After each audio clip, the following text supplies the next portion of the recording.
दोस्तों, आज की कहानी है माँ भैया भाभी को भी बाहर घूमने जाने दीजिए। दोस्तों, कहानी शुरू करने से पहले अगर आपने हमारे चैनल को सब्सक्राइब नहीं किया है तो सब्सक्राइब कर लीजिए ताकि आपके पास पहुँचे हर नया वीडियो।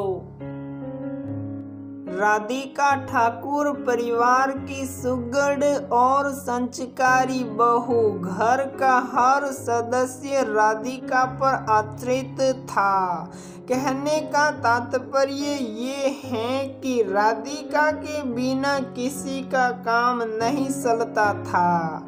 चाहे वह राधिका की सास हो, जिसकी पूजा से लेकर खान पान की सभी व्यवस्थाएं राधिका ही देखती थी, और फिर चाहे राधिका के ससुर ठाकुर साहब हो, जिनकी सुबह शाम की चाय और उनके आने जाने वाले दोस्तों की खातिरदारी हो, राधिका की ननद का कोई भी काम अपनी भाभी के बिना पूरा हो ही नहीं सकता था।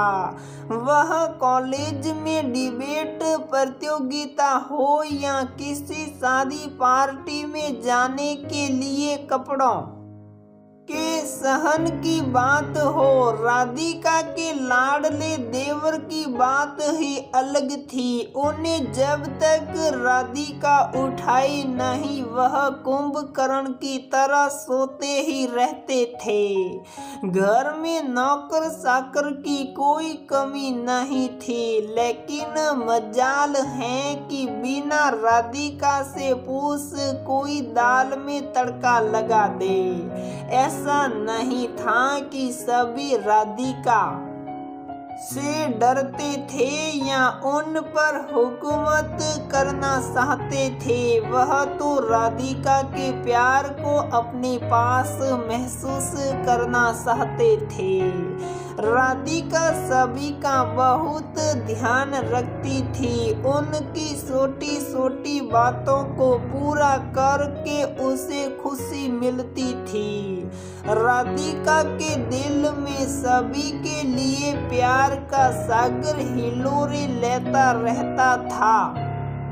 राधिका सुबह से लेकर शाम तक पूरे घर में सभी की जरूरतों को पूरा करने के लिए दौड़ती रहती थी। उसके हृदय में अपने परिवार के लिए अथाह प्रेम था। राधिका का अपने परिवार के लिए प्रेम देखकर सभी लोग उसकी प्रशंसा करते नहीं थकते थे। जो भी राधिका से मिलता वह यही कहता कि राधिका के दिल में सिर्फ प्रेम भरा हुआ है, प्रेम के अतिरिक्त कुछ भी नहीं। लेकिन ये कोई नहीं समझ पाता है कि कभी कभी प्रेम भरे हृदय में भी रिक्त स्थान रहता है। ऐसा राधिका के साथ भी था। वह घर के सभी सदस्यों की इच्छाओं की पूर्ति करती थी, पर उसका पति मधुकर उससे खिंचा रहता था, क्योंकि मधुकर के लिए राधिका के पास समय ही नहीं रहता था। ये भी कहा जा सकता है कि राधिका को अपने पति के लिए समय मिलता ही नहीं था। जब वह थक हार कर अपने कमरे में जाती तो मधुकर सो चुका होता। मधुकर को सोता देखकर राधिका सहकर भी उसे नींद से नहीं जगाती थी। सुबह से फिर वही प्रक्रिया प्रारंभ हो जाती। सुबह मधुकर के उठने से पहले राधिका कमरे से जा चुकी होती थी। राधिका मधुकर का सभी कार्य करती, पर घर के कार्यों के कारण वह मधुकर को समय नहीं पाती थी। मधुकर ने इसका गलत अर्थ निकाल लिया। उसके अनुसार राधिका उसको पसंद नहीं करती या उसके मन में उसके लिए प्यार की कोई भावना नहीं है, जबकि राधिका के मन में ऐसी कोई भावना नहीं थी। वह मधुकर से बहुत प्रेम करती थी, पर वह घरवालों के कारण संकोच करती थी। राधिका गांव में पली बड़ी थी, इसलिए भी वह थोड़ा संकोची स्वभाव की थी। अब मधुकर राधिका से दूर दूर रहने लगा था। राधिका मधुकर के इस व्यवहार के कारण दुखी रहने लगी। जो राधिका सभी पर प्रेम और स्नेह लुटाती थी, उसका ही हृदय प्रेम से रिक्त था। इसी बीच राधिका की मौसी सास कावेरी आई। वह अमेरिका में रहती थी। कुछ दिनों के लिए भारत अपने सभी रिश्तेदारों से मिलने आई थी। कावेरी राधिका की शादी में नहीं आ सकी थी, इसलिए जब वह भारत आई तो अपनी बहन के घर भी मिलने आई। राधिका से मिलने के बाद उन्हें उसके चेहरे पर खुशी के स्थान पर उदासी दिखाई दी। राधिका का उदास चेहरा देखकर कावेरी सोच में पड़ गई कि ऐसी क्या बात है जो राधिका उदास रहती है। दूसरे दिन सुबह से शाम तक राधिका की दिनचर्या और मधुकर के चेहरे का आक्रोश देखकर कावेरी को समझ आ गया कि मामला क्या है। उन्होंने अपनी बहन राधिका की सास से कहा, दीदी मैं 2 दिनों से देख रही हूँ कि राधिका सुबह से शाम तक आप लोगों के कामों में लगी रहती हैं। वह मधुकर का काम कब करती हैं? मैंने तो उन दोनों को कभी एक साथ हंसते बोलते नहीं देखा। राधिका घर के कामों से 10-11 बजे रात को छुट्टी पाती है।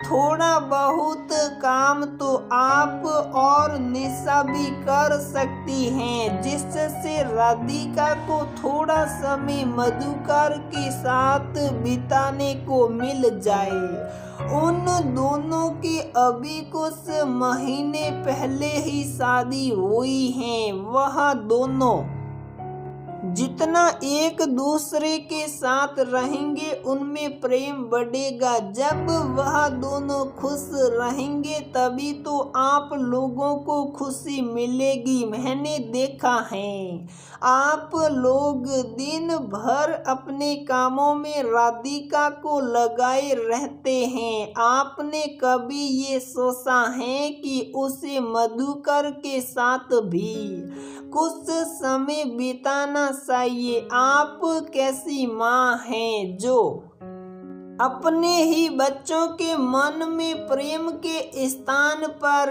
नफरत पैदा कर रही हैं। क्या आपको राधिका के चेहरे की उदासी दिखाई नहीं दी और आपने मधुकर के भी व्यवहार पर ध्यान नहीं दिया? वह हर समय राधिका से खिंचा रहता है। मेरे विचार से अभी भी देर नहीं हुई है। इन दोनों को कुछ दिनों के लिए बाहर घूमने के लिए भेज दो, सब ठीक हो जाएगा और आपको दादी बनने का सुख भी मिल जाएगा। अगर अभी आपने इन दोनों के विषय में नहीं सोचा तो आगे चलकर आपको पछताना पड़ सकता है। आगे आपकी मर्जी, मुझे आपसे ऐसी उम्मीद नहीं थी।